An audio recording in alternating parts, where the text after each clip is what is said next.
Hello everyone, my name is Steve Bartels, and this week I'm going to teach you guys how to make dirt cake. To start, we will need 1 to 2 packages of Oreo cookies, 2 small packages of instant French vanilla pudding, an 8-ounce package of cream cheese, 1/2 stick margarine butter, 12-ounce tub of Cool Whip, 3/4 cup powdered sugar, 2.5 cups of milk, and 1 flower pot. You can also add gummy worms to the recipe as well. Now I bet you're all excited to start making some dirt cake, and you're wondering what the very first step is. Well, the first step in any type of food preparation is simply wash your hands. Washing your hands is always a smart idea before you start any type of food preparation. Make sure you use warm water as well as build up a nice lather as you wash your hands. Interlocking your fingers as well will also get the dirt between your fingers. Don't forget about your wrists either. If you have a specialty brush for cleaning under your nails, use this as well during the hand washing process. Now that you're all cleaned up, let's start making some dirt cake. First part will be actually crushing the cookies, and the second part will be making a creamy filling.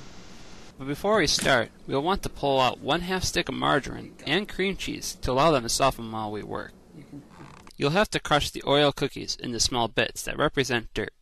Use about 1 to 2 packages of Oreo cookies for this process.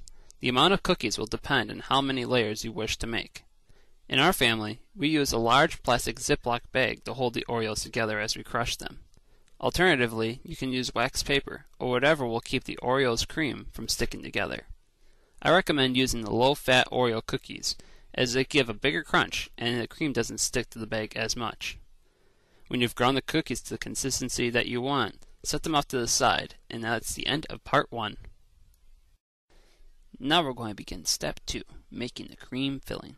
We're going to use the margarine butter and this cream cheese that we pulled out earlier for this step. Now that it's all softened, we're going to put them into a large mixing bowl and use the back end of a spoon to cream it all together. You can see this demonstrated here. Now the next step is adding 3/4 cups powdered sugar to the creamed mixture that we just made. Stir it all together and it'll be ready for the next step. Now, in a separate mixing bowl, we're going to combine 2.5 cups of milk with 2 packages of instant French vanilla pudding. We want to stir these all together and mix it well using either a whisk or a hand mixer. I find that you want to mix it as well as you can and get it nice and frothy right before we add the next step. Now we're going to combine the two. We're going to pour our pudding mix into the same large bowl as our creamed mixture. Make sure you mix well, as we don't want to have any large chunks remaining. Remember to actually start the mixture at a low speed and then you work your way up to a higher mix rate. Now that I'm going to add the last ingredient to our creamed mixture, Cool Whip.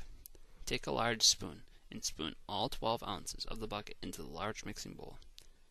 You can see I'm careful not to make a mess as it's coming up right to the tip of the bowl.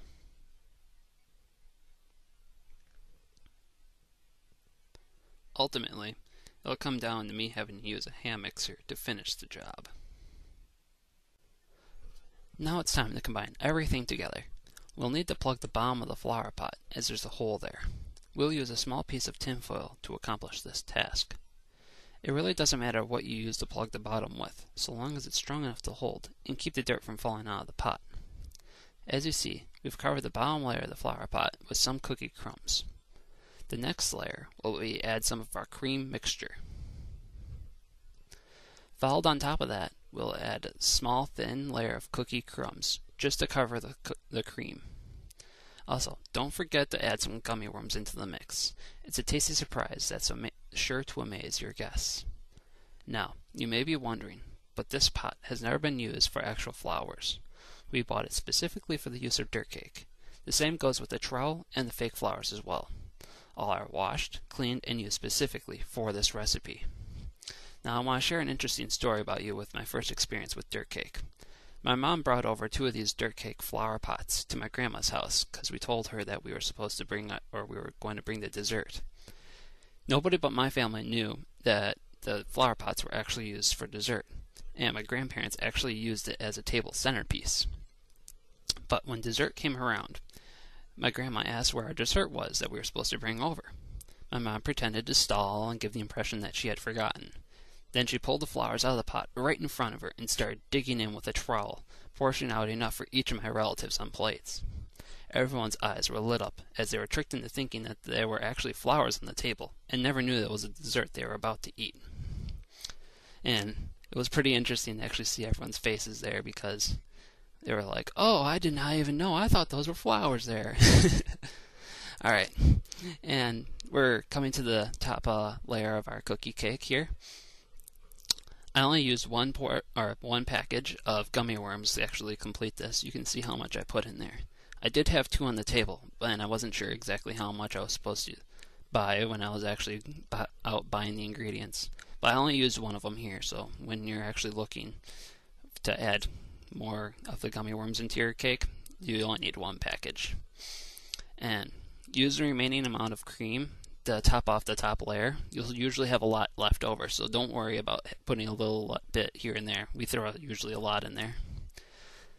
Lastly, we'll pour all the remaining cookie crumbs on top and covering up all the cookie cream. That way it'll look like dirt. And you're all set. Lastly, we're going to add the flowers onto our flower pot, just to give it as a nice garnish, and make it look nice and pretty for our guests. Now, because dirt cake is a pudding type of dessert, we'll have to keep it refrigerated for storage. It's best to refrigerate it overnight before serving it to our guests, so keep that in mind if you're making it for a party. Now when you're ready to serve, put the flowers back into the flower pot and make sure you have a trowel to serve it with. Now if you want to make it for a special occasion and bring it to a party and surprise people, bring the flower pot as is to the party and use it as a table centerpiece. But don't tell anyone it's dirt cake. But when dessert time comes around, just take the flowers out and dig right in.